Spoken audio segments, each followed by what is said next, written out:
संसार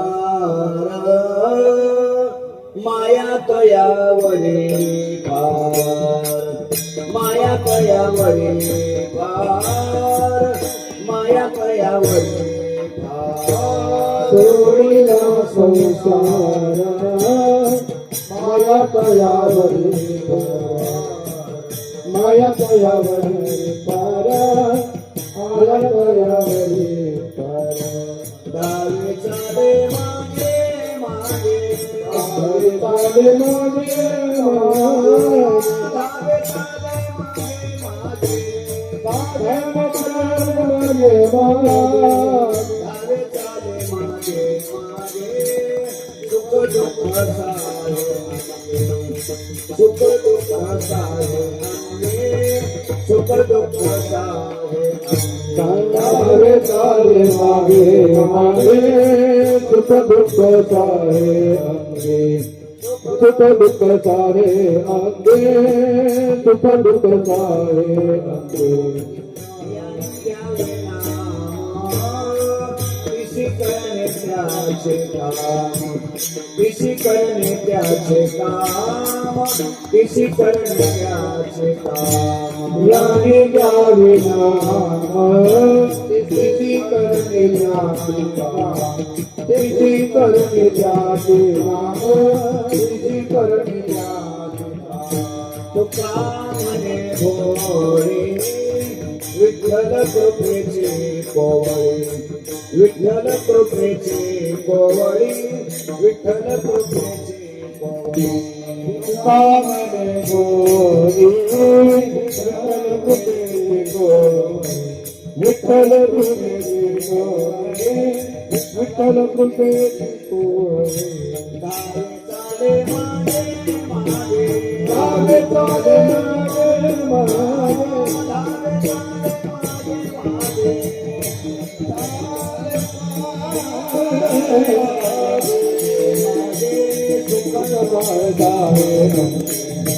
दुख दुख सारे अंगे, दुख दुख सारे अंगे, चाले मागे दुख दुख सारे अंगे, दुख दुख सारे अंगे, दुख दुख सारे अंगे. आरतीला वाढतो विठोबा जय गोपाल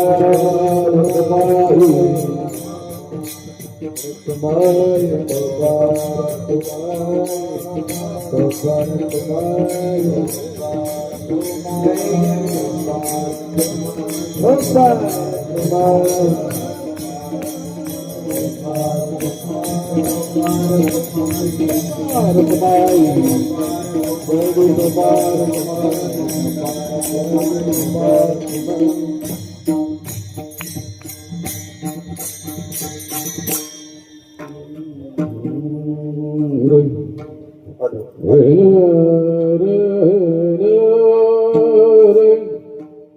सोडीला संसार,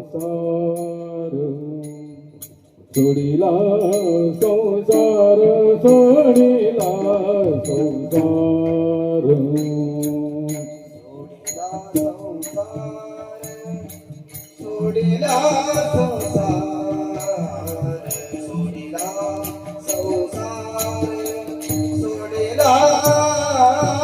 संसार, सोडीला संसार. सोडीला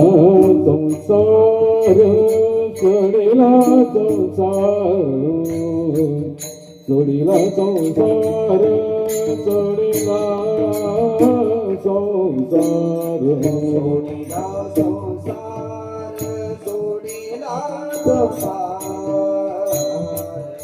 सोडीला संसार, सोडीला संसार.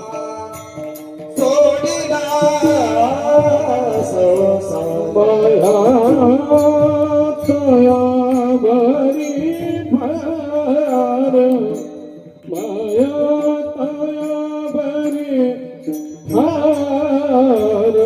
धावे चाले मागे मागे, धावे चाले मागे मागे. माया तयावरी पार, माया तयावरी पार. धावे चाले मागे मागे, धावे चाले मागे मागे. दुःख दुःख साये अंगे अंगे,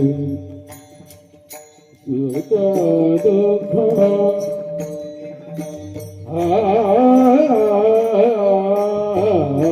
सुख दुःख साये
संसार सगळं बिघडलंय तुम्ही सोडिला संसार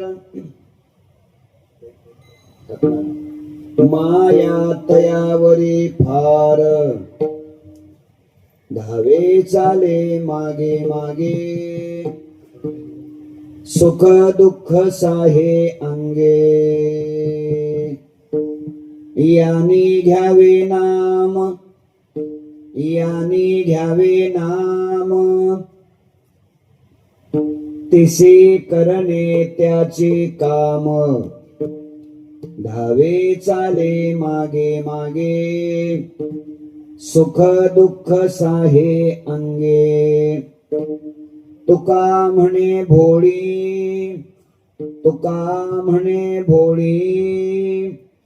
विठ्ठल कृपेची कोवळी धावे चाले मागे मागे सुख दुःख साहे अंगे पांडुरंगा करू प्रथम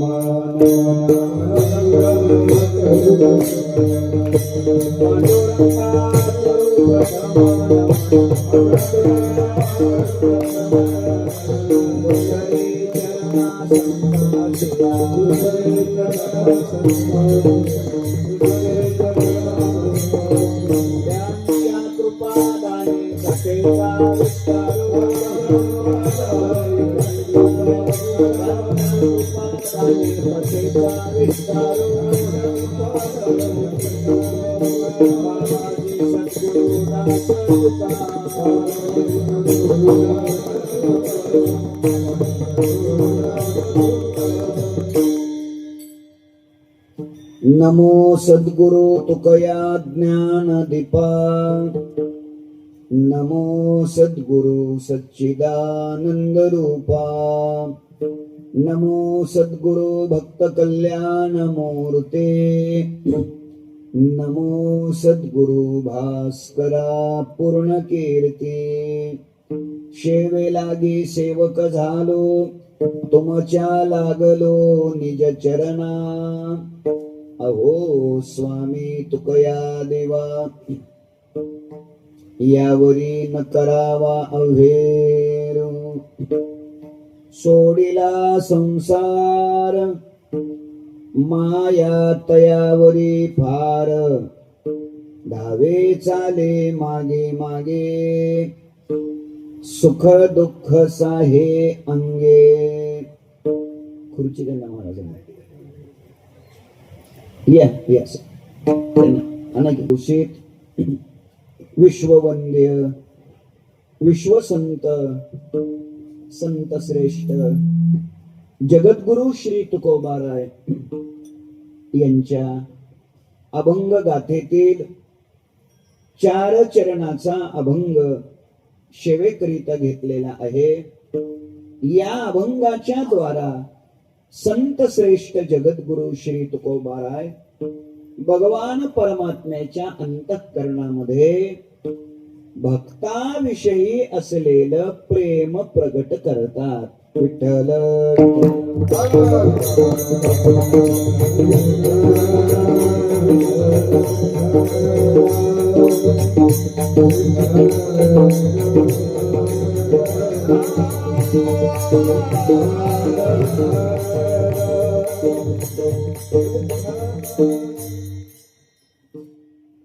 अनंत कोट ब्रह्मांड नायक अकारण कारण करुणा वरुणालय अखिल गुण निधान भक्त वत्सल जगदाधार रुक्मिणी प्राण संजीवन भगवान श्री पंढरीश परमात्म्याच्या असीम कृपेद्वारा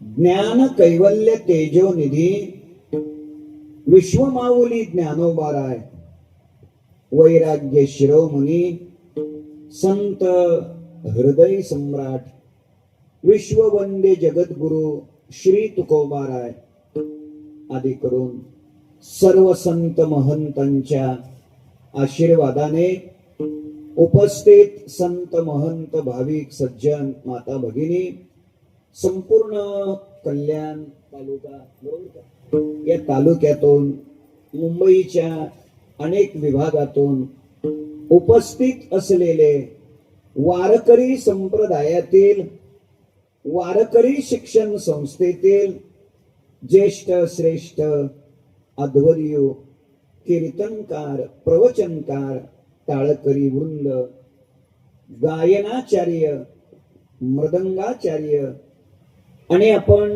देवरूप श्रोतृवर्ग या सर्वांच्या पवित्र उपस्थितीमध्ये या अत्यंत पवित्र अशा श्रद्धा संपन्न धर्मप्रधान अशा या श्री क्षेत्र इताडे तालुका भिवंडी जिल्हा ठाणे या गावामध्ये संपन्न होत असलेला भगवान श्री विठ्ठल रुक्मिणीच्या ज्ञानोबाराय तुकोबारायांच्या या पवित्र दरबारामध्ये संपन्न होत असलेला अखंड हरिनाम सप्ताह ग्रंथराज ज्ञानेश्वरी पारायण सोहळा आणि या सोहळ्यातील आजच्या 5व्या दिवसाच्या चिंतन सेवेचा सुयोग सप्ताह संयोजक समितीच्या द्वारा इताडे या गावातील सर्व ग्रामस्थ, सर्व भाविक, सर्व सज्जन, सर्व तरुण, अन्नदाते, देणगीदाते, परिसरातून हजर असलेले सर्व वैष्णव या सर्वांच्या प्रेमातून प्रातस्मरणीय वैकुंठवासी सद्गुरु सावळाराम महाराज यांच्या आशीर्वादाने परमपूज्य परमश्रद्धेय माधव महाराज केशव यांच्या आशीर्वादाने आपल्या सर्वांचे मार्गदर्शक, आपल्या सर्वांचं श्रद्धास्थान, वारकरी संप्रदायातील एक अत्यंत पवित्र आणि स्वच्छ व्यक्तिमत्व पूजनीय आदरणीय हरिभक्तीपरायण पंढरीनाथ महाराज पाटील खांडवळकर यांच्या आदेशातून आणि या गावचे सुपुत्र वारकरी संप्रदायामध्ये या विभागाचं प्रतिनिधित्व करणारं व्यक्तिमत्व, आपल्या मुला इतकंच माझ्यावर ज्यांचं प्रेम आहे असे हरिभक्तीपरायण पूजनीय आदरणीय जनार्दन महाराज पाटील यांच्या आदेशातून हरिभक्तीपरायण एक अत्यंत तरुण गोड असं कीर्तन करणारं व्यक्तिमत्व आदरणीय वासुदेव महाराज यांच्या प्रेमामुळं आज या सेवेचं सौभाग्य मला प्राप्त झालेलं आहे. संकल्पित वेळेमध्ये म्हणजे राहिलेल्या 1 तासामध्ये आपण अभंगाचं चिंतन करण्याचा प्रयत्न करू. विठ्ठल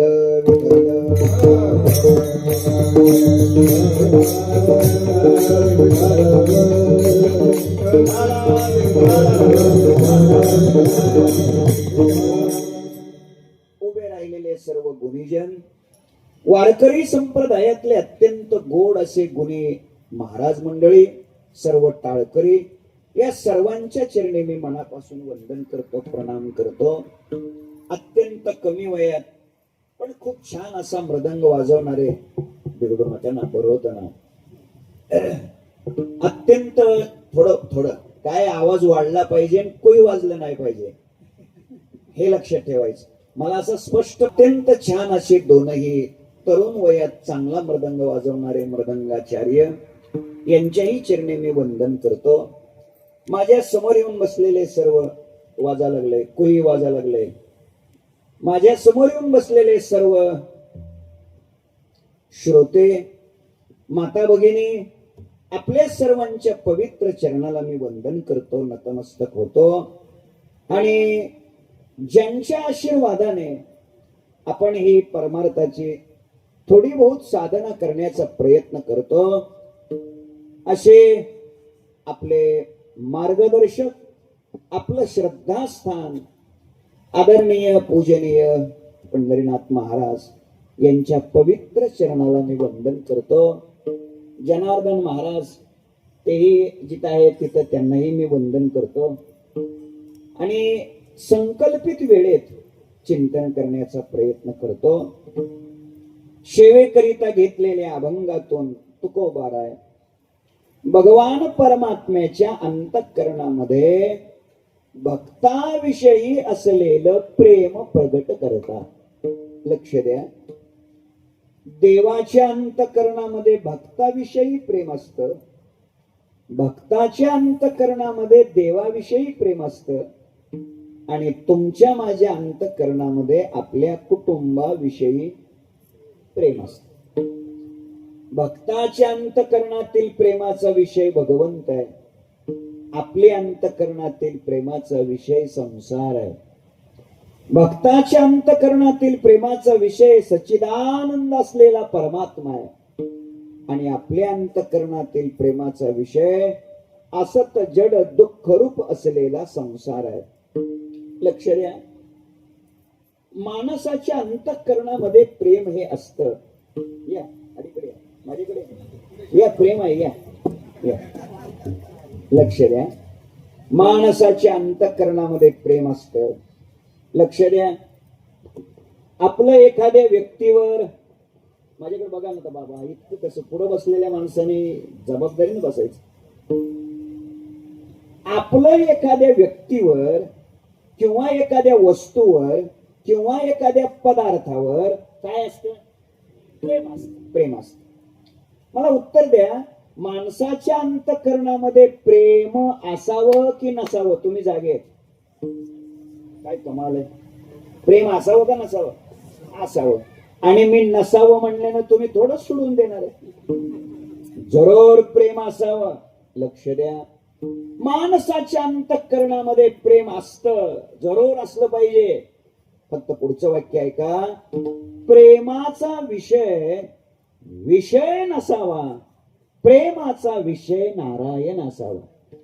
विषय येतो त्यांचा. लक्ष द्या, लक्ष द्या. बघा, आपण जे प्रेम करतो त्या प्रेमाच्या मोबदल्यात कालांतराने आपल्या पदरात सुख पडतं का दुःख पडतं? अहो, आपल्या एखाद्या व्यक्तीवर, एखाद्या वस्तूवर, एखाद्या पदार्थावर काय असतं?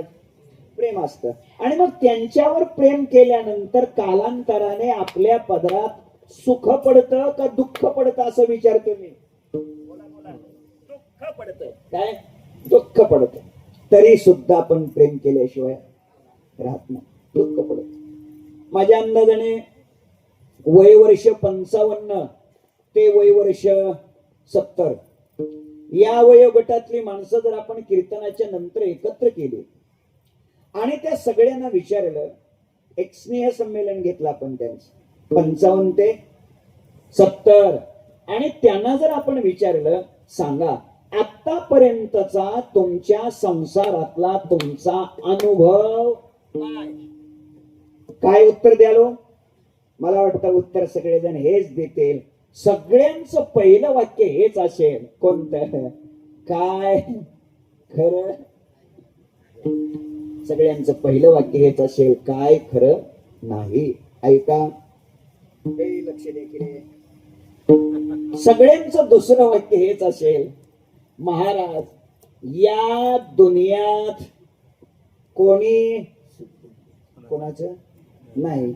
मग घरी जायची घाई कशाला करत? लक्ष तुम्ही नीट द्या, नीट द्या. या ए दादा, उठा तिथले, इकडे या, इकडे या, उठा. ते अडचणी देता करायला या, इकडे या, या, मी जागा देतो. या या, लक्ष ऐका. विठ्ठल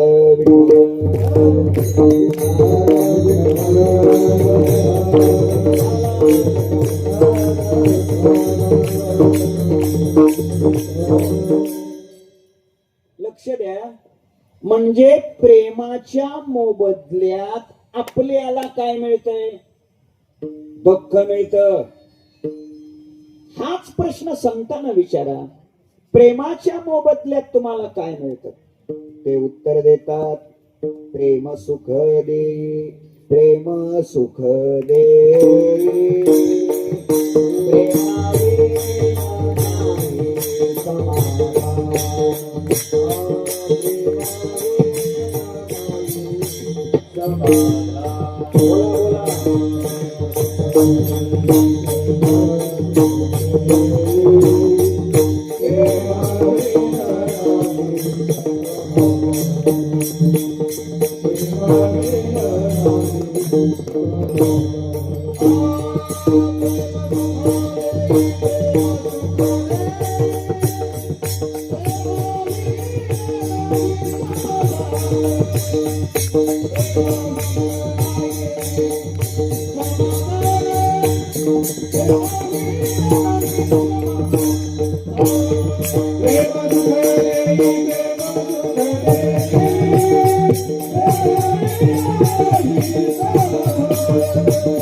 प्रेम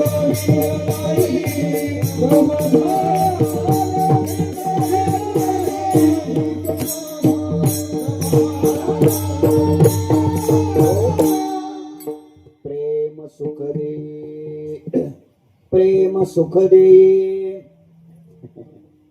सुख दे ना तो. प्रेमाविन नाही समाधान. आता मी तोंडातच घ्यायचं राहिलं ना माहित, फक्त माझ्या कशाचे ऑपरेशन 2 झालेले आहेत ना दादा. लक्ष द्या, प्रेमाच्या मोबदल्यात संतांना काय मिळतंय? झोपले संतांना सुख मिळतंय, आणि प्रेमाच्याच मोबदल्यात आपल्याला काय मिळतंय? दुःख मिळतं. मग नक्की प्रेम सुख देत का नक्की प्रेम दुःख देत? तर त्याचं उत्तर आहे, सुख अथवा दुःख हे प्रेमावर अवलंबून नाहीच, प्रेमाचा विषय काय आहे याच्यावर अवलंबून. ऐका, लक्ष द्या, प्रेमाचा विषय काय आहे याच्यावर अवलंबून आहे. एकदम सोपं करतो. काम, क्रोध, लोभ, अहंकार हे विकार साधूच्या जीवनात असतात का नसतात? बोलत जा. नसतात, आणि नसलेच पाहिजे, काही प्रश्नच नाही. पण पुढे सांगतो, काम, क्रोध, लोभ, अहंकार हे विकार साधूच्या जीवनात असतात. आता कसं काय करायचं? तुम्हाला नाही जरा म्हणजे खटकला असेल, पण मी जबाबदारीने बोलणारा बुवा आहे, काय विषय नाही. आता मी प्रमाण सांगतो, तुमच्या माझ्याही जीवनामध्ये काम, क्रोध, लोभ, अहंकार हे विकार आहेत, आणि साधूच्या जीवनात सुद्धा काम, क्रोध, लोभ, अहंकार हे विकार आहेत. मग आपण संसारिक आणि ते साधू असं का? त्याचं उत्तर आहे, उत्तर असं आहे, आपल्या अंतःकरणातील विकाराचा विषय असं या टाळ घेऊन पुष्ट टाळ संपले. आपल्या अंतःकरणातील प्रेमाचा विषय, ऐका, आपल्या अंतःकरणातील विकाराचा विषय आणि साधूच्या अंतःकरणातील विकाराचा विषय देव आहे. देव ओव्या देतो. ज्ञानोबाराय बोलतात, ते माझे निकामे सकाम, ते माझे निप्रेमे सप्रेम, ते माझिया भुली संभ्रम नेनते लोक, ते अहंकारू वाहत अंगी, आम्ही हरीचे भूषावया लागी, ते लोभिये एकची जगी माझे नि लोभे.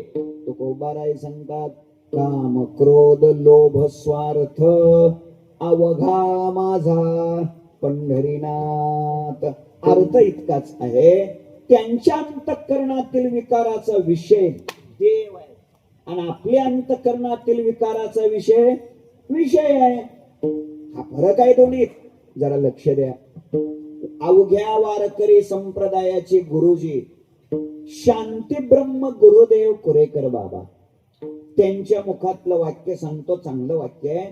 ते असं म्हणतात, साधूच्याही अंतःकरणात मम असतो, आणि सामान्य संसारिक माणसाच्या अंतःकरणात सुद्धा मम असतो. मम शब्दाचा अर्थ मोह, ममत्व, माया, प्रेम असा अर्थ घ्या. पण मग फरक काय आहे? ते म्हणतात, फरक हा आहे, साधूच्या अंतःकरणातील मम व्यापक असतो, आणि आपल्या अंतःकरणातील मम परिच्छिन्न असतो, संकोचित असतो. नाही लक्षात आलं? ऐका, सोपं. साधूला घर असतं का नसतं? काय कमाल आहे तुमची, त्या उघड्यावरच राहतो का? साधूला घर असतं का नसतं? बोला ना. साधूला घर असतं. संसारिक माणसाला घर असतं का नसतं? आता तर होय म्हणायचं, असतं. मग जर दोघांनाही घर आहे, तर एकाला साधू का म्हणायचं आणि एकाला संसारिक का म्हणायचं? फरक हा आहे, दोघाच्या घराच्या संकल्पनेत जमीन आसमानाचं अंतर आहे.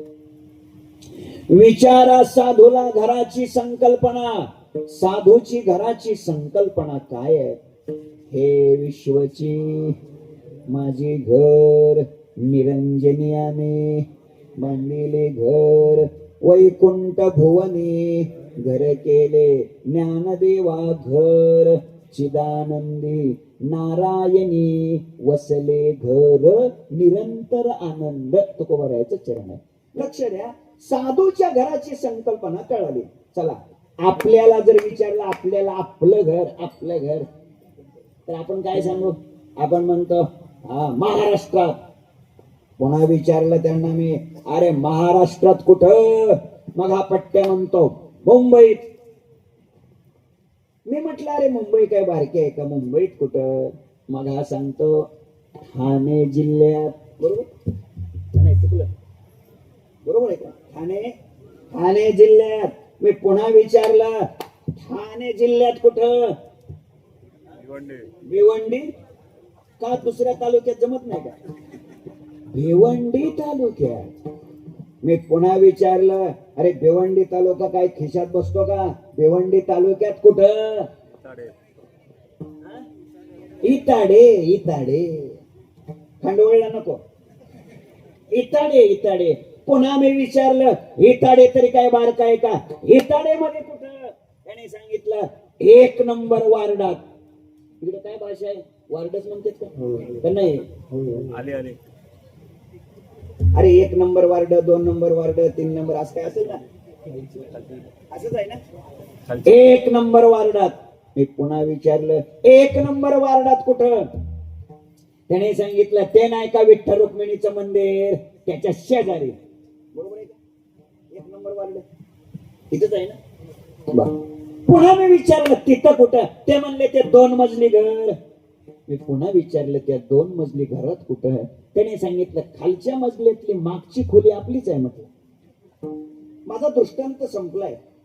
आपली घराची संकल्पना किती परिच्छिन्न आहे हो. साधूची घराची संकल्पना किती व्यापक आहे हो. आपण आपल्याला राष्ट्रानं संकोचित केलं, विभागानं संकोचित केलं, प्रांतानं संकोचित केलं, जिल्ह्यानं संकोचित केलं, तालुक्यानं संकोचित केलं, पुढं गावानं संकोचित केलं, पुढं वार्डानं संकोचित केलं, पुढं मंदिराच्या जवळ, पुढं 2 मजली, पुढं त्यातल्या खालच्या मजल्यातली मागची काय संकल्पना आहे आपली. अजून विचारतो साधूला कुटुंब असतं का नसतं? काय कमाल आहे तुमची. साधूला कुटुंब असतं का नसतं? असतं. संसारिक माणसाला कुटुंब असतं का नसतं? असतं. मग फरक काय? फरक हाच आहे, दोघांच्या कुटुंबाच्या संकल्पना भिन्न आहेत. साधूला विचारा कुटुंब, साधू उत्तर देतात वसुधैव कुटुंबकम. ही साधूची संकल्पना. आणि आपल्याला विचारलं तर आपण फार तर असं म्हणतो कुटुंब वसुधैव. नाही कळलं? डबक्यालाच समुद्र म्हणतो आपण. लक्ष जरा चांगलं द्या. महिना एप्रिलचा होता, साल 2019 होत. एक मनुष्य दुसऱ्या मनुष्याला म्हणाला तुम्हाला कुठं कुटुंब आहे? कुटुंबाच्या समस्या, कुटुंबातल्या जाणीवा उणीवा तुम्हाला काय कळणार? कुटुंब आम्हाला आहे. दुसऱ्या दिवशी त्या दुसऱ्या माणसानं उत्तर दिलं हो कुटुंब आम्हाला सुद्धा आहे, पण तुमचं कुटुंब वेगळं, माझं कुटुंब वेगळं. तो मनुष्य म्हणाला अरे तुमचं कुटुंब म्हणजे मुलगी, पुतण्या, नातू एवढंच तुम्हाला कुटुंब आहे. माझं कुटुंब म्हणजे 125 करोड जनता, हेच माझं कुटुंब आहे. हे दुसऱ्या दिवशी दिलेल्या माणसाचं उत्तर आहे. आता ती 2 माणसं कोण? खूपच जिज्ञासा असेल तर कीर्तन झाल्यावर खाजगीत भेटा.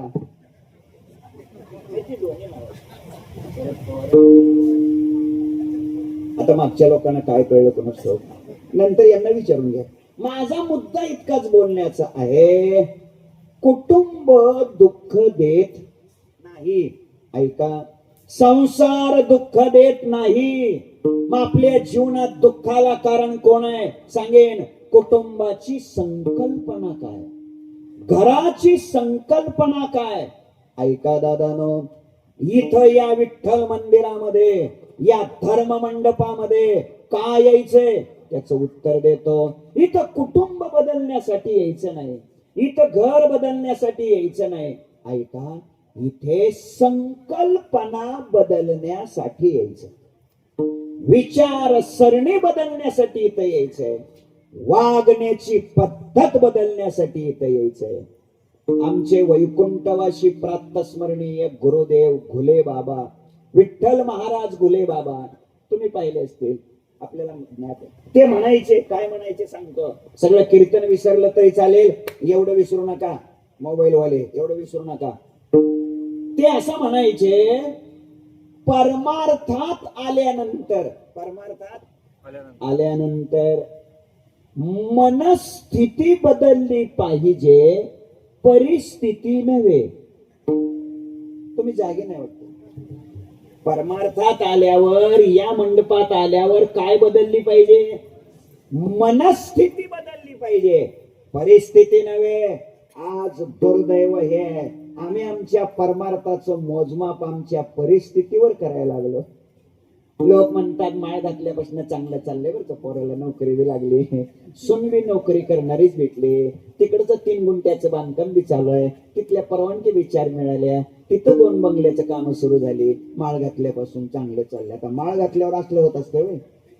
आता माळ घातल्यावर जर असलं झालं असतं तर माळा पुरले असते का? लक्ष द्या माझ्या मुद्द्याकडे. परमार्थाचं मोजमाप परिस्थितीच्या बदलावर करू नका, मनस्थितीच्या बदलावर करा. आपल्यात किती बदल झाला ऐका. भगवंताच्या कृपेचं मोजमाप आपल्या अंतःकरणातल्या वृत्तीतल्या बदलावर केलं पाहिजे. तुकोबाराय सांगतात, काय भाषा आहे हो तुकोबारायची, आठवलं म्हणून सांगून जातो. देवाची कृपा आपल्यावर झाली, देवाची कृपा आपल्यावर झाली, हे आपण ठरवायचं कधी? तुकोबाराय सांगतात, तुकोबाराय म्हणतात, 5 कोटीच्या बंगल्यात, किती? 5 कोटीच्या बंगल्यात जे सुख मिळतंय, जे सुख वाटतंय, किती कोटीच्या? 5 कोटीचा बंगला असल्यानंतर जे सुख वाटतं, आनंद वाटतो, तेच सुख आणि तोच आनंद स्मशानभूमीत सुद्धा गेल्यावर भेटला पाहिजे. असं जेव्हा होतं तेव्हा ठरवायचं देवाची कृपा झाली. तुकोबारायची चरण आहेत. तुकोबाराय सांगतात, स्मशानीच आमा निहालीचे सुख, यानावे कौतुक तुमची कृपा. स्मशान आणि 5 कोटीचा बंगला दोन्ही सारखंच आपल्याला वाटलं पाहिजे. असं जेव्हा वाटेल तेव्हाच ठरवायचं पांडुरंगाची काय झाली? कृपा झाली. माझ्या बोलण्याचा मुद्दा इतकाच समजून घ्या. इथं यायचंय कशा करता? संकल्पना बदलण्याकरता, विचारसरणी बदलण्याकरता, वागण्याची पद्धत बदलण्याकरिता. आणि मग 68 वर्षात आपण किती बदललो, आपल्यात किती परिवर्तन झालंय, हे ज्याच्या त्याला चांगलं कळत असतं. एवढंच मी आपल्या पुढे व्याख्यान करेन. मुद्दा इतकाच आहे, भक्ताच्या अंतःकरणातील प्रेमाचा विषय व्यापक आहे. सामान्य माणसाच्या अंतःकरणातील प्रेमाचा विषय संकोचित आहे. भक्ताच्या अंतःकरणातील प्रेमाचा विषय देव आहे. आपल्या अंतःकरणातील प्रेमाचा विषय संसार आहे, विषय आहे. आणि देवाच्या अंतःकरणातील प्रेमाचा विषय भक्त आहे. देवाला भक्त किती आवडतात? ज्ञानोबाराय पहिल्याच अध्यायात बोलतात, देखा नवलतया प्रभूचे अद्भुत प्रेम भक्ताचे, जे सारथ्यपण पार्थाचे करीत असे. अर्जुनाच्या रथाचं सारथ्य पण देवानं करावं. काय प्रेम आहे हो, किती प्रेम आहे हो. घोड्याचा खरारा देवाने करायचा, घोड्याच्या जखमा देवाने पुसायच्या, रथ देवाने सजवायचा, अर्जुनाच्या शिबिकेच्या समोर रथ आणून देवाने उभा करायचा.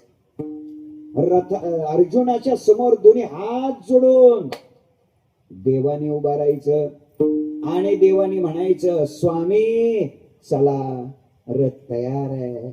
मग अर्जुन रावाने उठायचं, कोणी? अर्जुनराव. आता देव त्यांना स्वामी म्हणतो म्हटल्यावर मी अर्जुन कस काय म्हणू? मग अर्जुनरावांनी उठायचं, रथाच्या जवळ यायचं, जोड्या सहित आपला एक पाय देवाच्या मांडीवर ठेवायचा आणि मग दुसरा पाय रथात टाकायचा. तरीही भगवान अर्जुनाला काहीही म्हणत नसायचे. त्याचं कारण आहे, अर्जुनाबद्दल भगवंताच्या अंतःकरणात प्रेम आहे. हो, केवढं प्रेम आहे. भगवान स्वतः बोलतात, एरवी मी अचक्षु आहे, मला डोळे नाहीत, पण भक्ताला पाहावं हे मला डोहळं लागलं आणि म्हणून मी डोळे घेऊन आलो. तो पाहावा हे डोहळे, म्हणून अचक्षुषी मज डोळे, हातीचे निला कमळे उजूतया ते. भगवान सांगतात, एरवी मी विदेही आहे, पण भक्ताला आलिंगन द्यावं असं वाटलं, म्हणून तया संगाचे ने सुरवाडे, मज विदेहा देह धरणे घडे, किंबहुना आवडे निरूपम. भगवान सांगतात, एरवी मला दोनच भुजा आहेत, पण भक्ताला आलिंगन देण्याकरता दोवरी दोन्ही भुजालो घेऊनी, आलिंगावया लागुनी तयाचे अंग. लक्ष द्या, भगवान परमात्म्याच्या अंतःकरणात भक्ताबद्दल किती प्रेम आहे. भगवान स्वतः सांगतात, आणि तेही प्राणा परवते, आवडती मज निरुते, जे भक्त चरित्राते प्रशंसिती. भक्ताच्या चरित्राची प्रशंसा करणारे मला माझ्या प्राणापेक्षा जास्त आवडतात. तर मग भक्त किती आवडत असतील. भगवान स्वतः बोलतात, थोडे सरका भगवान, इकडे माझ्याकडे बघा, मागे बघू नका, माझ्याकडे बघा, पुढे सरका, असं सरकायचे थोडं थोडं, एक विधभर सरका, विधभर सरका. ऐका, लक्ष द्या. भगवान सांगतात, माझ्या ज्ञानोबारायाची कार्तिकीची समाधी सोहळ्याची वारी करण्याकरता प्रत्येक वर्षी जे वारकरी आळंदीला येतात ना, ते यात्रे करू मला खूप आवडतात.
ज्ञानोबारायाच्या यात्रेला येणारे यात्रेकरू जर पांडुरंगाला आवडतात, तर मग ते ज्ञानोबाराय किती आवडत असतील.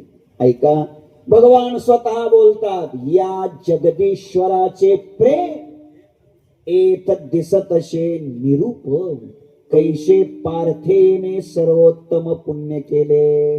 काय अर्जुनानं पुण्य केलं असेल बघा. जी गोष्ट देवाने स्वतःच्या आईला सांगितली नाही, वडिलाला सांगितली नाही, भावाला सांगितली नाही, ती गुह्य गोष्ट भगवंताने अर्जुनाला सांगितले.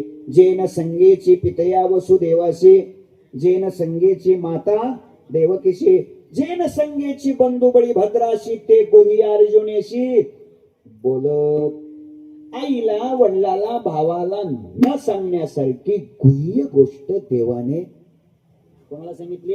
अर्जुनाला. लक्ष द्या, लक्ष द्या. आई वडिलाला भावाला न सांगण्यासारखी गुह्य गोष्ट अशी काय असेल बरं की ती गोष्ट देवाने अर्जुनाला सांगितली? तर ती गुह्य गोष्ट काय असेल ती गोष्ट मी तुम्हाला सांगणार नाही. का सांगणार नाही? गुह्य आहे. आणि मग गुह्य गोष्ट एवढ्या लोकात लाऊड स्पीकरवर जाहीर कशी काय सांगायची? मी असंच म्हणालोय एका ठिकाणी, हे असं एक पोरग बसलेलं होतं पुढं तुझ्यासारखं. ते म्हणलं मग बाबा माईक बंद करून सांगा. लक्ष द्या, खरंच सांगतो ती गुह्य गोष्ट तुम्ही मला विचारू नये आणि मी सुद्धा तुम्हाला ती गोष्ट सांगू नये. लोक म्हणतील मग आमची तारीख कशाला घेतली? तारीख घेतल्यावर फार अवघड असत. एकदा तारीख घेतली की मग काहीही झालं तरी चालेल, पण काय झालं पाहिजे? आलंच पाहिजे. त्यात काही शंका बाळगायचं कारणच नाही. घेतली की मग आलंच पाहिजे.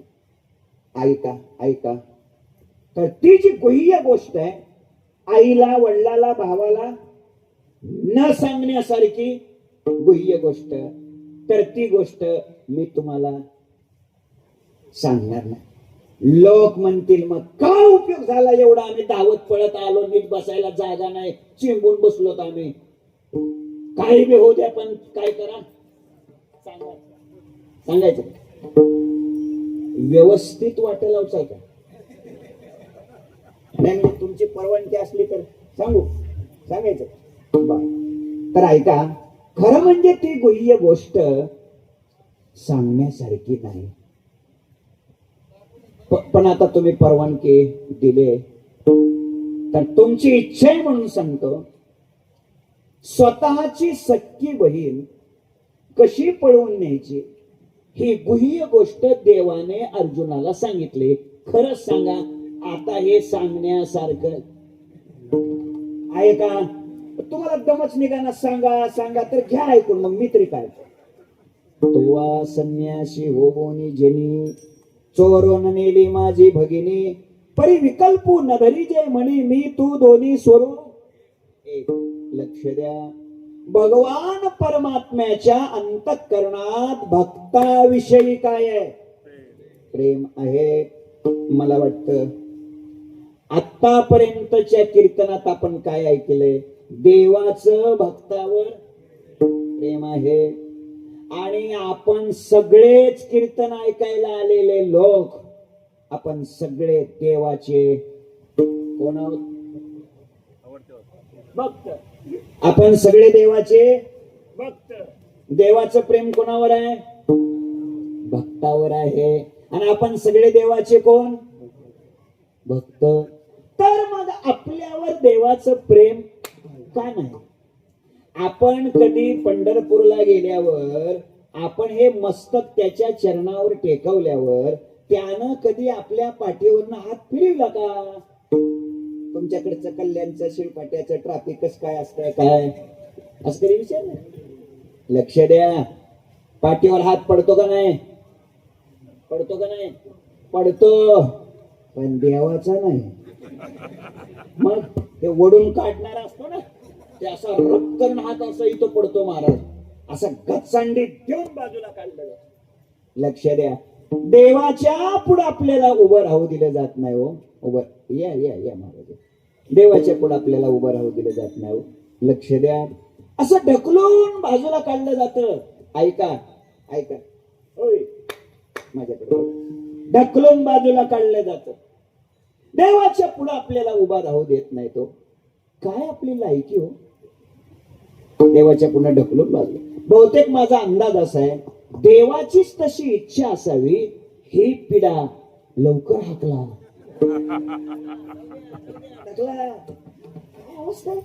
मी नेहमी सांगतो, वासुदेव महाराज नेहमी सांगतो, ज्याला स्वतःची लायकी समजून घ्यायचे, काय लायकी लायकी, त्यानं फक्त वशीला न लावता पांडुरंगाच्या दर्शनाला जायचं. काय न करता वशीला न लावता दर्शनाला जायचं. आणि मग तिथं लायकी कळते बघा. असं असं गचंडून बाजूला फेकून देत असेल, त्याला ढकलून देते आणि मग हे मनातल्या मनात म्हणत असतोय आणि माझ्या 3 बिल्डिंगा कल्याणला आहेत हो बाजूला. काय नाही तिथे. त्याला ह्याच्या मनात वाटत असतो माझा एवढा बंगला आणि तेवढा तिथे काय नाही असं ढकलते. फक्त वशिला न लावता दर्शनाला जायचं. मग आपली लायकी कळते बघा. मी का आपल्याशी बोलायला लागलो? देवाचं प्रेम कोणावर आहे? भक्तावर. हाय का पाठीवर हात पडतो का देवाचा आपल्यावर? मग ढकलून बाजूला काढतात की नाही? तरी सुद्धा हा पट्ट्या मंदिरातून बाहेर आल्यावर काय म्हणतो माहिती आहे का? मोकळं दर्शन झालं. आता मोकळं दर्शन झालं का मोकळं केलं? लक्ष चांगलं द्या. मी आपल्याशी बोलायला लागलोय. देवाचं प्रेम भक्तावर आहे. आपण सगळे भक्त आहोत. मग आपल्यावर देवाचं प्रेम कोई वाचतंय. मग आपल्यावर देवाचं प्रेम का नाही? तर लक्ष द्या. त्याचं उत्तर असं आहे, देवाचं प्रेम मग कोणत्या भक्तावर आहे? मग श्रीमद भगवद्गीतेने भक्ताचे 4 प्रकार सांगितले. चतुर्विधा भजन्ते माम जनः सुकृती नोर्जुन आर्तो जिज्ञासुरर्थार्थी ज्ञानीचे भरतर्षभ. एतार्थ तो अर्थाचे निव्याजे, जिज्ञासु तो जाणावयाची लागी भजे, तिजेनी तेने इच्छिजे अर्थ सिद्धी. मग चौथी याचे ठाई काहीच करणे नाही, या कारणे म्हणे पेपाही ज्ञानी या झो. देवाचं प्रेम ज्ञानी भक्तावर आहे. आता ज्ञानी भक्त कोणाला म्हणायचं? ज्ञानोबाराय सांगतात, हे समस्त ही श्री वासुदेव ऐसा प्रतिती रसाचा उतला भाव, म्हणून भक्ता माझी राहो आणि ज्ञानी या तुझी. ज्ञानी भक्तावर भगवंताचं प्रेम आहे. लोक म्हणाले हे अर्थ जिज्ञासू अर्थार्थी ज्ञानी हे असलं आम्हाला सांगू नका. आम्हाला सोपं सांगा, भगवान परमात्मा कोणत्या भक्तावर प्रेम करतो? त्या भक्ताचं लक्षण आम्हाला सांगा. असं तुकोबारायानं विचारल्यानंतर तुकोबाराय देव कोणत्या भक्तावर प्रेम करतो त्या भक्ताचं लक्षण अभंगाच्या पहिल्या चरणात सांगतात.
सोडिला संसार माया तयावरी फार. अभंगाच्या पहिल्या चरणामध्ये जगद्गुरु संत श्रेष्ठ श्री तुकाराम महाराज देव कोणत्या भक्तावर प्रेम करतो त्या भक्ताचं लक्षण सांगतात. लक्षण कळतंय का? नाही कळत. योग्यताही कळत नाही. पात्रता समजते ना का ते कळत नाही. लायकी लायकी काय लायकी सांगितली, काय लक्षण सांगितलं. सोडिला संसार ज्याने संसार सोडला माया तयावरी फार. माया म्हणजे प्रेम, फार म्हणजे पुष्कळ. देव त्याच्यावर पुष्कळ प्रेम करतो. कोणावर कोणावर. ज्याने ज्याने संसार सोडला त्याच्यावर. म्हणजे आपला तर पत्ता कट झाला. तुकोबारायने एका झटक्यात बाद केलं राव आपल्याला. आता आपण देवाच्या नावानं बोट मोडायची नाहीत. तुकोबारायने स्पष्ट सांगून टाकलं देव कोणावर प्रेम करतो. भक्तावर नाही म्हणायचं आता. ज्यानं संसार सोडला त्याच्यावर देव काय करतो, प्रेम करतो. मग लक्षात ठेवा या पहिल्या चरणावर 2-3 शंका आहेत, प्रश्न आहेत. कोणते सांगतो. पहिला प्रश्न हा आहे, आतापर्यंतच्या कीर्तनात देवानं प्रेम केलं म्हणून मी तुम्हाला उदाहरण कोणाचं सांगितलं, झोपले कोणाचं, अर्जुनाचं, बरोबर. तर मग पहिला प्रश्न हा आहे, अर्जुनाने संसार सोडला होता का? बोला की, बोला ना, सोडला होता का? नाही. मग देवानं अर्जुनावर प्रेम का केलं? आणि अर्जुनावरच केलं तर मग तोच देव आमच्यावर प्रेम का करत नाही? म्हणजे देव सुद्धा तोंड बघून गुलाबजामुन वाढतो. हे बघा, सरळ सरळ तुकोबारायाने कायदा काय सांगितला? कायदा हा सांगितला, ज्यानं संसार सोडला देव त्याच्यावर पुष्कळ प्रेम करतो. मग अर्जुनानं संसार सोडला होता का? बोला ना. नाही. अर्जुनाला किती बायका होत्या? काय कमाल आहे तुमची. अर्जुनाला किती बायका होत्या? काय 4-2 कमी जास्त सांगा ना, काय बिघडते? काय कोण फौजदारी थोडीच करते. किती बायका होत्या अर्जुनाला? 4. किती? 3, 2, 5. ठीक आहे. तुमच्यापैकी कोणालाच पक्क सांगता येणार नाही अर्जुनाला किती बायका होत्या. मी सांगतो, अर्जुनाला किती बायका होत्या हे मला सुद्धा सांगता येत नाही. फक्त ऐका, हे मला का सांगता येत नाही त्याचं उत्तर आहे का, अर्जुनाला किती बायका होत्या हे अर्जुनालाच माहित नव्हतं, मला कसं सांगता येईल? आता हे त्याला कसं माहित नव्हतं हे मात्र मला माहिती आहे. काय तुमच्या डोक्यात शिरतंय का नाही बघा. जेव्हा तो अश्वमेध यज्ञ करायचा ठरला, श्यामकर्ण घोडा सोडला, घोड्याचं रक्षण करण्याकरता पाठीमागा अर्जुनराव, कृष्ण कन्हैया, मारुतीराय निघाले. घोड्याच्या गळ्यामध्ये पत्र बांधलेलं होतं. काय? जर कोणी घोडा अडवला तर त्यानं करभार घ्यायचा, धनद्रव्य घ्यायचं आणि शरण यायचं, मांडलिक व्हायचं. तसा शरण जर नाही आला तर त्यानं युद्धाला तयार व्हायचं, युद्धात त्याला जिंकायचं आणि पुढे चालायचं. सगळं जग जिंकावं लागतं. असं केलं. सरळ सरळ मांडलिक व्हायचं, शरण यायचं. तसा जर शरण नाही आला तर मग शरण आला नाही, तो युद्धाला तयार झाला. अर्जुनाचं आणि त्याचं युद्ध सुरू झालं. रक्ताच्या थारोळ्यात तो योद्धा पडला, पण अर्जुनाचं बाण मारणं चालूच आहे. कृष्णानं सांगितलं, थांब, बाण मारू नको. का? अरे मरल ना ते. अर्जुन म्हणलं, मरू दे ना, आपला विरोधक आहे. कृष्णाने सांगितलं, बावळट आहेस तू, तुला माहित नाही का, तोच काही दिवसांनी आपल्याकडे येणार आहे. जाऊ दे, तुम्हाला समजत नाही असं. ऐका, बाण मारणं चालूच आहे. कृष्णाने सांगितलं, अरे थांब, बाण मारू नको, मरल ते. अर्जुन म्हटलं, मरू द्या, विरोधक आहे आपला. कृष्णानं सांगितलं, नाही तुला माहित नाही ते कोण आहे. कोण आहे? देवानं सांगितलं, अरे ते तुझं पोरग आहे. आणि तो होता बब्रुवान. कोण होता? बब्रुवान. अर्जुनानं विचारलं, माझं पोरग कस काय? कृष्णानं सांगितलं, अरे तुझ्या आठवणीत नाही, तू पाठीमाग तीर्थयात्रा करायला गेला नव्हता का? ते तीर्थयात्रा करायला गेल्यावर तिकडेच एक तू लग्न केलेलं, तीर्थयात्रेला गेल्यावर तिकडच एक लग्न केलेलं, दिंडीला गेल्यावर. मला इतकंच आपल्याला नमूद करायचंय, इतकंच सांगायचंय की अर्जुनाला सुद्धा आपला बारदाना किती आहे. मग जर अर्जुनालाच माहित नव्हतं तर मला कसं सांगता येईल बरं सांगा. थोडक्यात अर्जुनानं संसार सोडला होता का? नाही. आणि मग देवाने अर्जुनावर प्रेम का केलं? अर्जुनावरच केलं तर आमच्यावर का करत नाही? दुसरा प्रश्न, संसार निर्माण कुणी केलाय? देवानं. पाणी कुणी निर्माण केलं? देवानं. जमीन कुणी निर्माण केली? हवा कुणी निर्माण केली? अग्नी कुणी निर्माण केला? आकाश कुणी निर्माण केलं? बस सगळी प्रमाण बाकी बघून घ्या. जेणे हे विश्व निर्मिले. संसार निर्माण केला कोणी? देवानं. मग देवानं निर्माण केलेला संसार सोडायचं आपल्या हातात आहे का? नाही. आणि तिसरा प्रश्न, ज्यानं संसार सोडला त्याच्यावरच प्रेम करायचं असंच जर देवाचं ठरलेलं असेल तर मग देवाने संसार अगोदर निर्माण केलाच कशाला? किती झाले प्रश्न? 3 प्रश्न.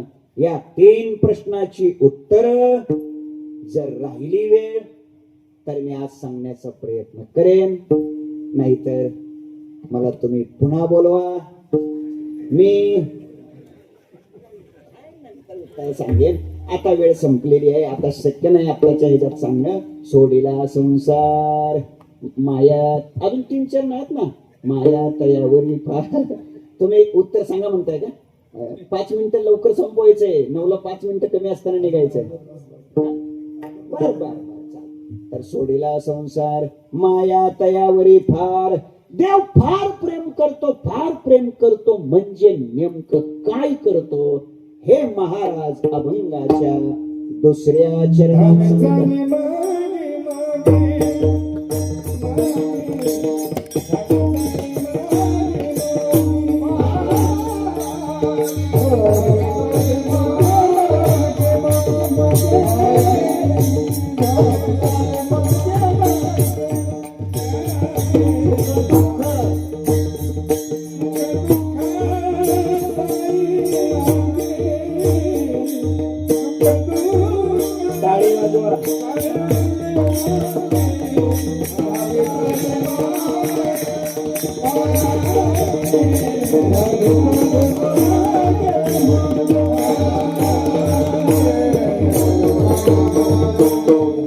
चाले मागे मागे सुख दुःख साह्यांगे. परमात्मा भक्ताच्या जीवनामध्ये दुःख निर्माण झालं की धावत येतो.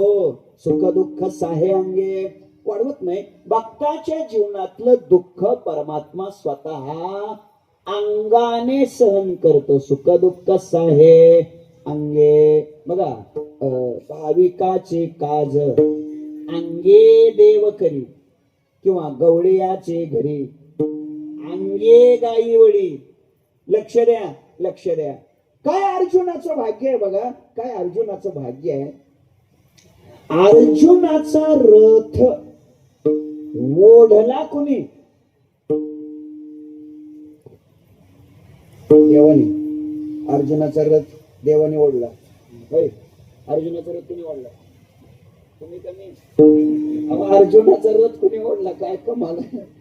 जाऊ द्या, कुणी ओढला? देवाने.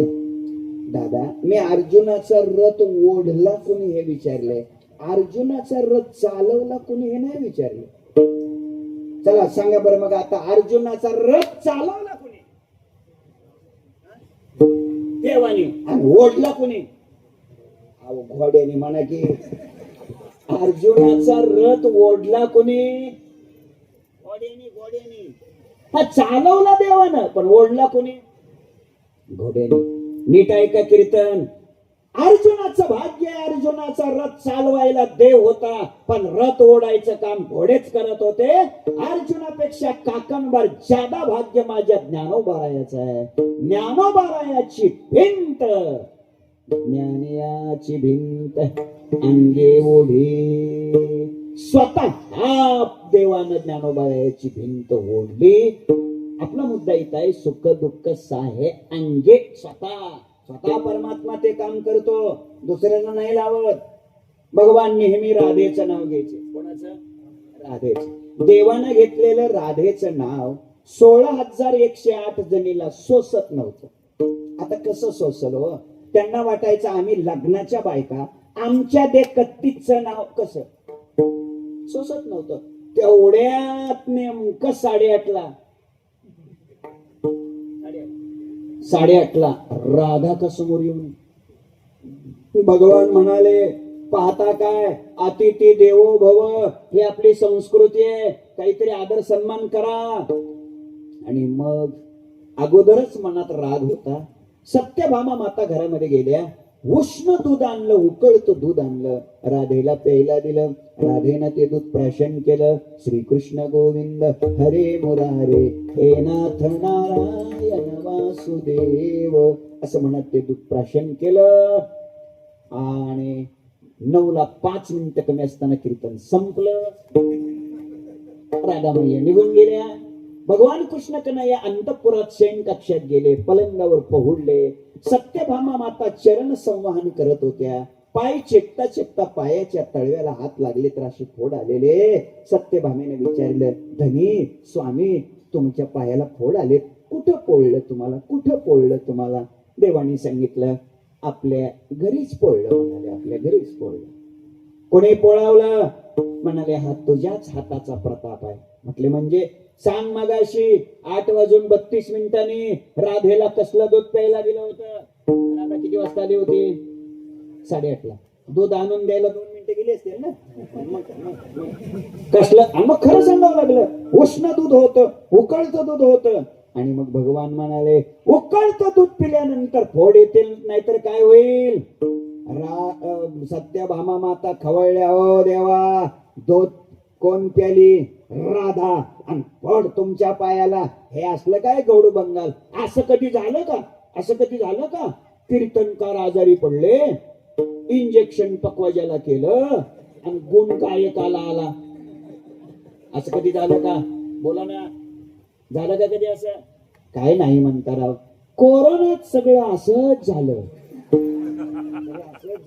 आता मला त्याचा विस्तार करायची अजिबात वेळ नाही, त्यामुळे करत नाही. माझ्या मुद्द्याकडे लक्ष द्या. सत्यभामा माता म्हणते, देवा हे कसं शक्य आहे? तेव्हा देवानं उत्तर दिलं, अगं भक्त आणि भगवंत यांचं नातं काय असतं तुला काय कळणार? म्हणजे काय असतं? भगवान म्हणाले, ज्याच्या चित्तात माझे पाय अखंड असतात त्यालाच भक्त म्हणतात. चित्ती तुझे पाय डोळ्या रूपाचे ध्यान, अखंड मुखी नाम तुमचे वर्णावे गुण. त्याच्यातला अखंड पद तिन्ही क्रियेला लावा. चित्ती तुझे पाय अखंड, डोळा रूपाचे ध्यान अखंड, मुखी तुमचे नाम वर्णावे गुण अखंड. थोडक्यात काय, राधेच्या हृदयात माझे पाय असल्यामुळं त्या उकळत्या दुधाचा परिणाम तिच्यावर न होता तो माझ्या पायावर झाला. मला थोडं तुमच्याशी अजून बोलायचे, जरा जागा व्हा तुम्ही. दूध पोळून फोड येण्याचा प्रसंग कोणावर आला होता? लवकर बोला. राधेवर. राधेवर. पण राधेवर आलेला प्रसंग देवाने जशाच्या तसा स्वतःच्या अंगाने स्वीकारला. सुख दुःख आहे अंगे. मला आणखीन एक पुढचा मुद्दा द्यायचा आहे की ने बाबा, देवाला काय अशक्य होतं?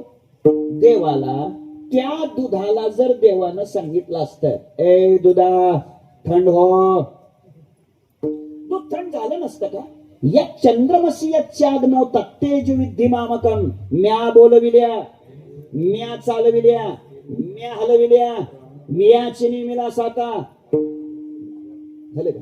काळुग्राशी तसे भूता ये म्हणिया गते पंडसुता सकळे जयाची ऐसा जो समर्थ तुम्ही जगाचा नाथ असा देव आहे. पृथ्व्या भूते व्हावी हे आज्ञा माझी. समुद्र रेखा नोलांडावी, पर्वते बैसका न संडावी, पृथ्व्या भूते व्हावी हे आज्ञा माझी. तुझी या सत्तेने वेदाशी बोलणे, सूर्याशी चालणे, तुझी या बळे. अशी सत्ता ज्या भगवंताची आहे त्याला दूध थंड करता आलं नसतं का? बोला ना, आलं असतं का नाही? पण देवानं तसं केलं नाही. अजून बोलू का? अहो सांगायची काय गरज आहे? देवानं त्या गरम दुधाकडे फक्त डोळं वटाळून जरी बघितलं असतं तरी त्या दुधाची आईस्क्रीम झाली असते. पण तसं न करता जशाच्या तसा दुःखाचा प्रसंग भक्ताच्या जीवनातला परमात्मा स्वतः सहन करतो. सुख दुःख साहे अंगे. लोक म्हणाले ठीक आहे महाराज, पण आम्हाला एक सांगा, देव भक्ताच्या जीवनातलं दुःख का सहन करतो, आमचं का करत नाही? तुकोबाराय म्हणाले त्याच कारण आहे, भक्त आणि भगवंत यांच्यात करार झालाय. यांच्यात करार झालाय. काय करार झालाय? भक्ताने देवाचं नाव घ्यायचं आणि देवाने भक्ताचं काम करायचं. हा करार तुकोबाराय अभंगाच्या 3ऱ्या चरणात सांगतात.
याने घ्यावे नाम तिसे करणे त्याचे काम.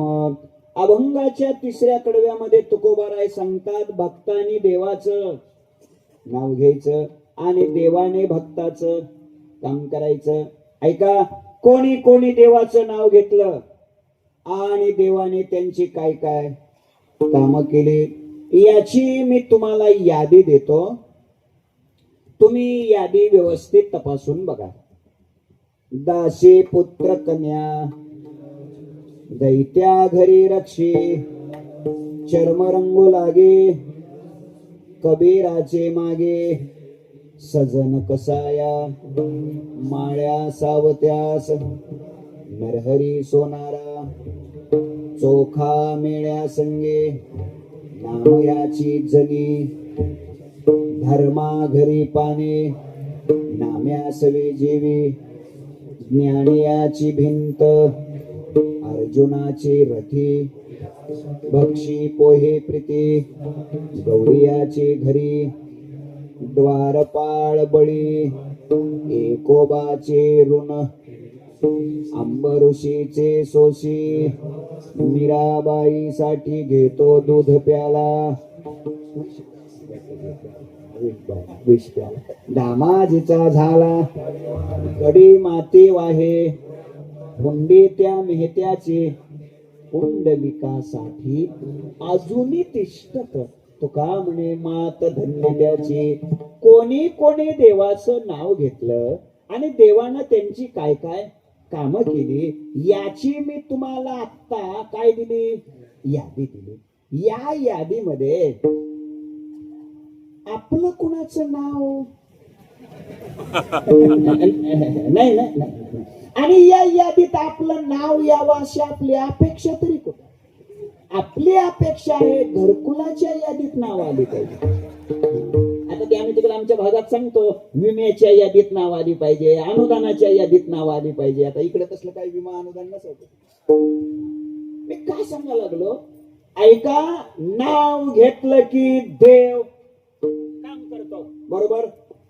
मला एक जण विचारलंच, बाबा मला एक जण विचारलं, म्हणला मग नाव घेतल्यावर देव? हो म्हणलं काम करतो. मग माझं का देव काम करीत नाही? म्हटलं. म्हणलं का? मी नाही काय विठ्ठल विठ्ठल म्हणत, म्हणतोयच की म्हणलं मी विठ्ठल विठ्ठल, माझं का देव काम करीत नाही? नाही म्हणलं, हे बघ त्याचं उत्तर सांगतो.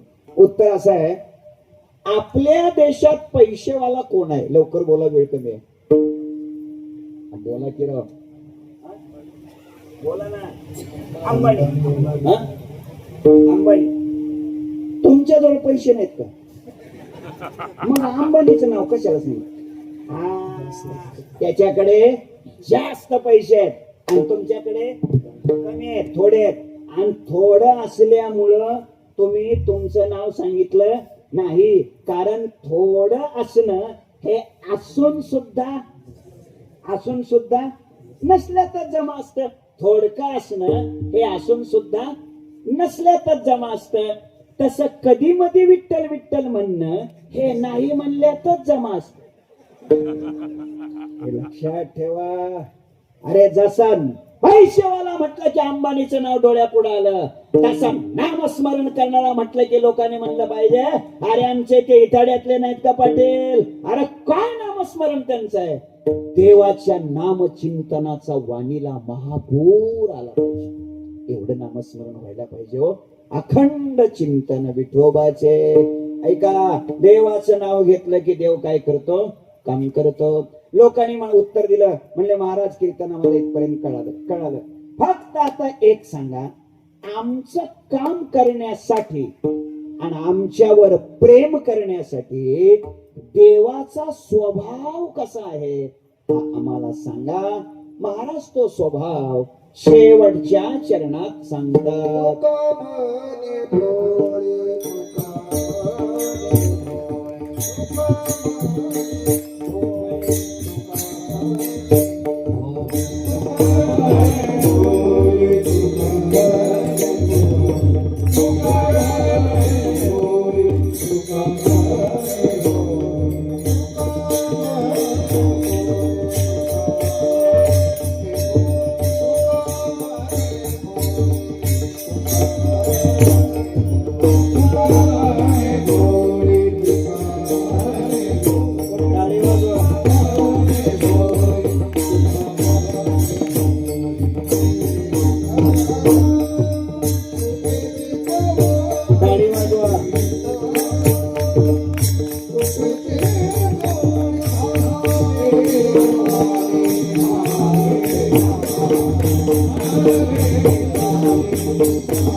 तुका म्हणे भोळे विठ्ठल कृपेचे कोवळी. थोड्याच्या माहितीतला माणूस जरा अंकडे उद्या बरं. तुका म्हणे भोळे विठ्ठल कृपेची कोवळी. परमात्मा कसा आहे, परमात्म्याचा स्वभाव कसा आहे? महाराज सांगता देवाचा स्वभाव अत्यंत कृपाळू आहे. भोळा आहे परमात्मा. देव किती कृपाळू आहे याचं व्याख्यान करत नाही, एका वाक्यात बोलतो. देव किती कृपाळू आहे. ऐका, आता सध्या आपण सगळे जिवंत आहोत, ही देवाची कृपा आहे. कशाला जास्त सांग. आता सध्या आपण जिवंत आहोत, ही देवाची कृपा आहे. आईशी कृपावंत कोण? माझ्या विठाई वाचून कृपावंत किती दिन बहु आवडती. कोरोनाच्या झपक्यातून आपण वाचलो. खरं सांगा, डॉक्टर मुळे का देवामुळे? लवकर बोलाव. म्हणजे आपल्याला जिवंत डॉक्टरने ठेवलं का देवानं? हा, म्हणजे आता सध्या आपण जे जिवंत आहोत ते कोणामुळं? बोला ना, देवामुळे. आणि आता खरंच सांगा इमानदारीनं, आपल्याला जिवंत ठेवावं अशी आपली लायकी आहे? आपल्या हसण्यातूनच हे सिद्ध झालंय. तशी काय आपली लायकी नाही. पण आता वाचलोय तर वाचलो, याचा अर्थ स्पष्ट होतोय, लायकी नसताना सुद्धा त्यानं जिवंत ठेवलं. हेच त्याची काय आहे? कृपा आहे. चला, देव अत्यंत कृपाळू आहे. बस आजच्या संपूर्ण कीर्तनातून दोन गोष्टी ध्यानात ठेवा.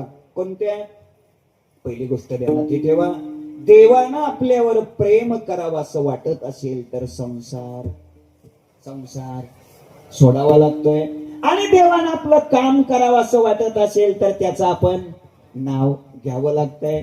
मला वाटतं या दोन्हीतलं तुम्हाला एक पटलं असेल, पण एक मात्र जास्त खटकलं असेल. कोणतं पटलं असेल? हा, नाव घेतलं की त्याला काम करायचं हे पटलं तुम्हाला. संसार सोडायचं नाही पटलं. महाराज, मला तर एक जणांना विचारलं, वासुदेव महाराज काय विचारलं मला एक जणांना, म्हटलं बाबा संसार सोडल्यावर देवाकडे आपलं कामच काय राहिलं? आता काही संसारातलीच कामं सांगायची का देवाला? अरे देवाला ते सांगा ना, तू का म्हणे भय उपजले म्हणा घेई नारायणा कडे मग. या संसाराची भीती निर्माण झाली, उचल मला कडेवर घे. परमार्थात माझी प्रगती होत नाही, मला मदत कर. आता मज दृष्टी देई पांडुरंगा. ही प्रार्थना करा ना देवाना, या विषयात मदत घ्या की देवाची. चला जाऊ द्या. अर्थ इतकाच आहे आजच्या सगळ्या कीर्तनात. ते 3 प्रश्न ते मगाशी म्हणले, हाय की वेळ आहे, अजून 3 मिनिटाची वेळ आहे, काय हरकत नाही. तर 3 मिनिटामध्ये अरे मला जायचंय ना, तुमचं ट्रॅफिक आहे ना भयानक, काय करता गड्या? त्याच्यामुळे नाईलाज आहे माझा. त्यामुळे मी आज तुमचं नुकसान केलंय की नाही? तुम्हाला मी जास्त म्हणू दिलंय का? तुमचा पोटमारा झालाय की नाही? आज पोटमारा झालाय की नाही? उद्या कसर काढा. पण म्हटलं तुमची वेळ थोडी कमी करू, पण लोकांना ऐकायला भेटलं पाहिजे. पण मी बोललोय. तर 3 प्रश्न सांगितले होते. तर चला, संसार सोडायचा म्हणजे नेमकं काय? बस तेवढं त्याचं उत्तर देतो, आजची सेवा समाप्त करतो. संसार सोडायचा म्हणजे काय? तर ऐका. घरदार, मुलं बाळ, शेतीभाडी, उद्योगधंदा, व्यवसाय, नोकरी, हे असलं काहीही सोडायचं नाही. आला का जीवात जीव तुमच्या? आता बरं वाटलं. हे काय सोडायचं नाही? मग संसार सोडायचं म्हणजे काय? या सगळ्याबद्दल आपल्या अंतःकरणात जी आसक्ती आहे, जे प्रेम आहे, तेवढं काढून फेकून द्यायचं. त्याचं नाव सोडिला संसार. एरवी बाह्य विषय तरी नाही, परिमानसी होईल जरी काही, तरी साध्यंतची पायी संसार असे. ऐका, थोडं सोपं करतो, एकदम सोपं करतो. महाराजांनी गोड ओवी दिली, सोपं करतो. बाहेरच्या वस्तूचा त्याग परमार्थात अभिप्रेत नाही. परमार्थामध्ये आतला त्याग अभिप्रेत आहे. योग वासिष्ठ मधले एक वाक्य सांगतो. जेव्हा रामप्रभू समाधिस्थ होतात तेव्हा वशिष्ठ गुरुजी म्हणतायत, अंतस्त्यागी बहिसंग लोके विहर राघव. हे राघव, अरे बाहेरचा संग असला तरी पण आतून त्याग असला पाहिजे. काय आपल्या भारताचा समृद्ध इतिहास आहे सांगू. भारताचा इतिहास असा आहे, सर्वं खल्विदं ब्रह्मदेह नास्ति किंचन. या बोधावर पोहोचलेले भगवत पूज्यपा शुकाचार्य महाराज, त्यांचा गुरु होण्याचा मान एका सम्राट चक्रवर्ती नगरीचा राजा, 700 बायकाचा पती राजा जनक, अशा भगवत पूज्यपा शुकाचार्य सारख्या महात्म्याचा गुरु होऊ शकतो.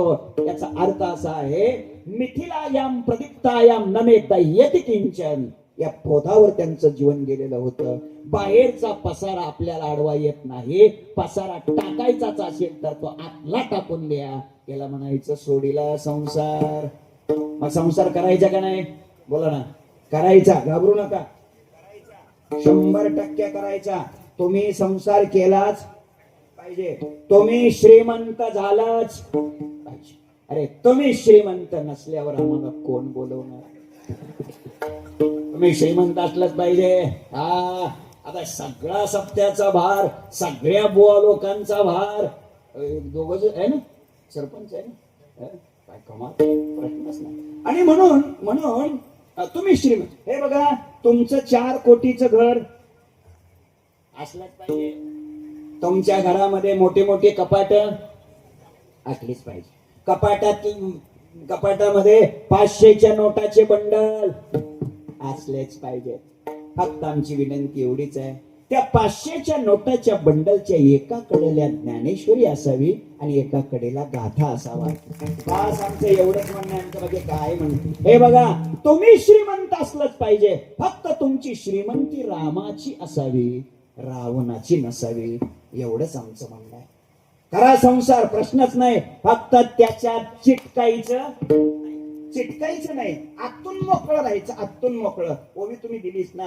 मानसी जरी असेल काही तरी तो साध्यंतची पायी संसार असेल. आतून सोडून द्या. आतून तुम्ही म्हणताल मग राहायचंच त्याच्यातून, सोडून कसं काय द्यायचं? देता येतं. तुम्हाला नारळ माहिती आहे का? परत परत माझी वेळ घ्यायची नाही. नारळ माहिती आहे ना? माहिती आहे. नारळ, वाळलेला नारळ माहिती आहे का? बोला ना. त्या वाळलेल्या नारळात खोबळा असतो का? खोबळा कुठं असतो? कवटीच्या आत असतो. असा जर नारळ हलवला तर असा खडखड खडखड खडखड वाजतो का नाही? खडखड खडखड असं वाजतो. म्हणजे त्या नारळाच्या कवटीच्या आत खोबळा नसतो का? नसतो का? असतो. पण आत राहून सुद्धा त्यानं कवटीला सोडलेलं असतं. तसं दादानो, मोठा बंगला, मोठी गाडी, मोठी प्लॉटिंग, मोठी बिल्डिंग, मोठा व्यवसाय, या सगळ्याच नारळाच्या कवटीच्या आत तुम्ही जरूर राहा. फक्त त्या वाळलेल्या खोबळ्यासारखं राहा. आतून चिटकू नका. त्याला म्हणायचं सोडीला संसार. का नाही कळलं? का सोपं करू? अजून सोपं करतो. चिक्कू माहितीये का तुम्हाला? चिक्कू तुम्ही नाहीत ना चिक्कू? बरं, चिक्कू माहित आहे. चिक्कू मध्ये बी असतो का? चिक्कू मध्ये बी असतो का? असतो. कुठे असतो? आतमध्ये असतो. बरोबर. तो चिक्कू जर फोडला तर त्या बियाला काही चिक्कूचा मांसल भाग, घाण लागलेले असते का? बोला. नसते. कसा असतो बी? स्वच्छ, निर्मळ. बरोबर. कुठे राहून? आतमध्ये राहून. संपले कीर्तन दादानो. तसं संसार, उद्योग, व्यवसाय, बंगला, गाड्या, या सगळ्या चिक्कूच्या आतमध्ये तुम्ही जरूर राहा. पण त्या चिक्कूतल्या बियासारखं राहा. अंगाला थोडी सुद्धा घाण लागू देऊ नका. याला म्हणतात सोडीला संसार. ज्ञानेश्वर माऊली.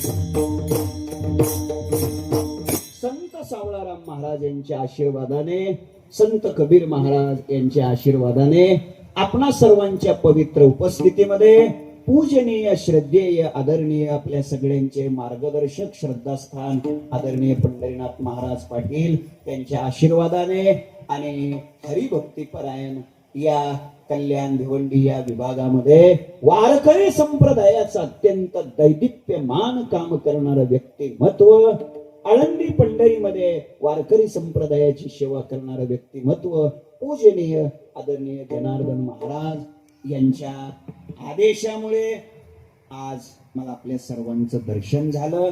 उभे राहिलेले सर्व आमचे गुरुजन, गुरुबंधू या सगळ्यांच्या चरणी मी प्रणाम करतो.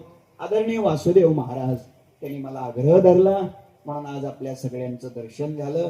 मृदंगाचार्य, सर्व टाळकरी, सर्व माता भगिनी या इथाडे गावातील सगळे दानशूर भाविक या सगळ्यांचं मी मनापासून अभिनंदन करतो.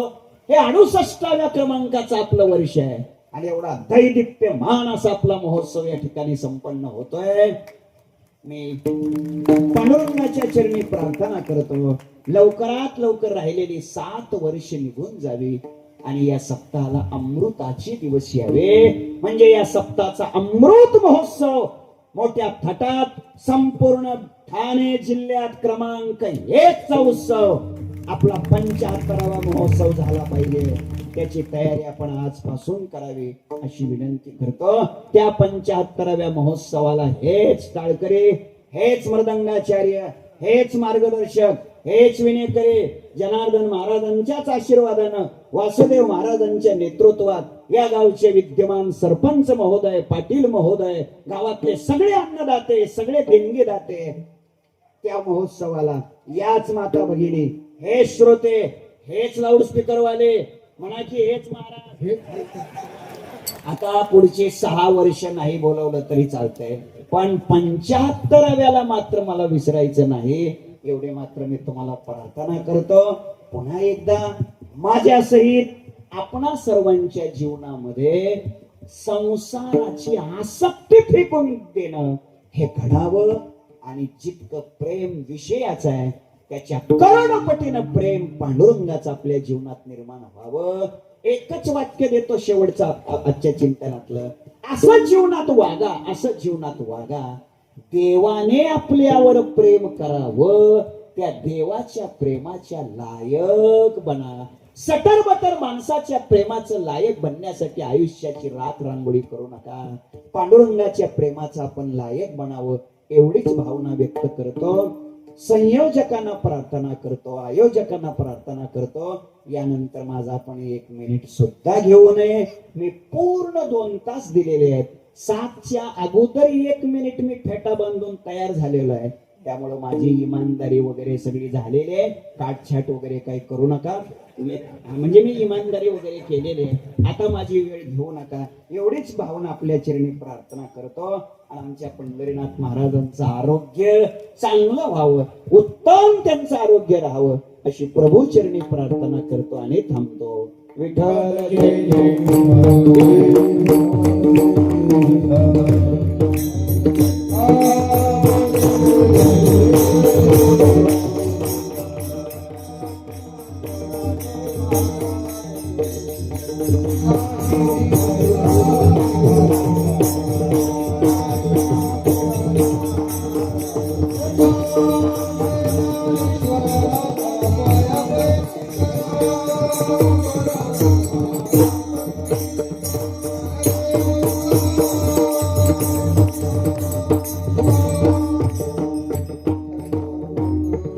उपस्थित सर्वांना सप्रेम जय हरी. आज अखंड हरिनाम सप्ताहाचं 68वं वर्ष आणि त्यातला 5वा दिवस. 5व्या दिवसाची नियोजित कीर्तन सेवा आपल्या सगळ्यांच्या परिचयाची असणारे आदरणीय श्री हरिभक्तीपरायण महाराज पाटील बार्शी महाराज या ठिकाणी वेळेवर उपस्थित राहिले आणि हे कीर्तन सादर केल्याबद्दल प्रथम ग्रामस्थ मंडळीच्या वतीने त्यांचे मनापासून आभार.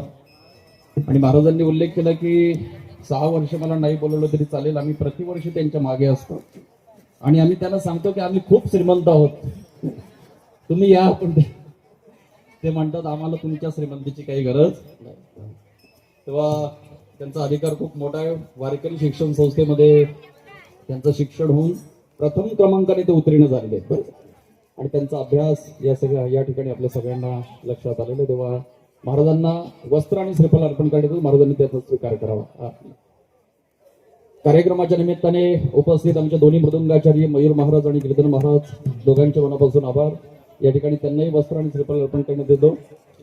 जेवण केल्याशिवाय कोणी जाऊ नये. यानंतर सगळ्यांच्या भोजनाची व्यवस्था श्री पांडुरंग शिवराम वेळेकर, अमृत पांडुरंग वेळेकर, पंढरीनाथ पांडुरंग वेळेकर यांच्या वतीने करण्यात